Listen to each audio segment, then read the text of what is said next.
Hello mga kamars at pars, for today's video, magtitinda tayo ng isda.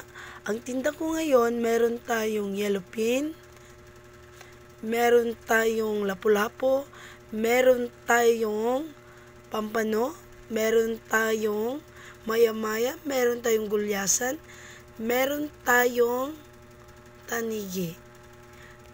Kahit anong luto po pwede. Pwedeng pang sabaw, pwedeng pang paksiw, pamprito, panggata. At ang pampano ay nagkakalagang 400 ang kilo.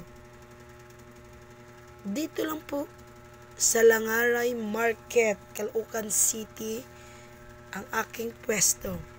And thank you sa pag-watch, and don't forget to like, comment, share to my video. Thank you! Bye-bye!